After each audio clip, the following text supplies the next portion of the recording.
The government's latest business case for the HS2 high-speed rail link has slightly lowered the amount of benefit it predicts relative to the cost. The expected benefit-cost ratio, BRC, has fallen from £2.50 to £2.30 in benefits for every pound spent. That fall is mainly due to a £10 billion rise in the scheme's projected £42.6 billion cost, which was added earlier this year. The report is the latest update on questions such as who benefits and by how much. It also has revised an earlier assumption that business people do not get much work done on trains, a view that was widely criticized at the time. The new study has cut by 1/3 the value put on saving an hour's worth of time getting between meetings or workplaces on a quicker train, to reflect that productive work is also done while traveling. Closures. BBC Transport correspondent Richard Westcott says the new report is an attempt to shift the focus away from a controversial assumption of people not working on trains,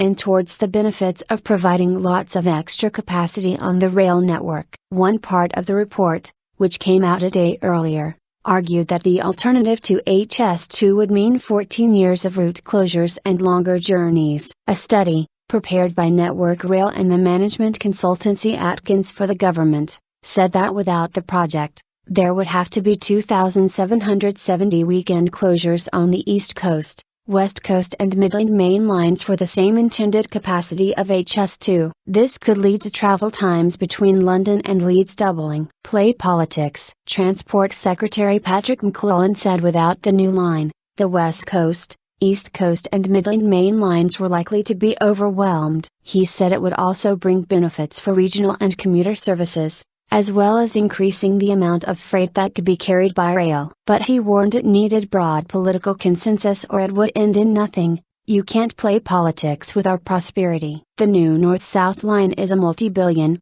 multi-year investment in the future of Britain. Shadow Transport Secretary Mary Creek said, "We must address the capacity problems that mean thousands of commuters face cramped, miserable journeys into cities like Birmingham, Manchester, Leeds and London. But there can be no blank check and ministers must get a grip on costs." Penny Gaines from the Stop HS2 organization said, "The big flaw in the government's argument is that Phase 1 of HS2 won't open to the traveling public until about 2027. Meaning there would be no change for passengers until the middle of the next decade. But building HS2 would cause years of disruption at London, Euston, and other places on the rail network as well as chaos along the route of HS2, with roads being diverted during the build and in some places permanently shut.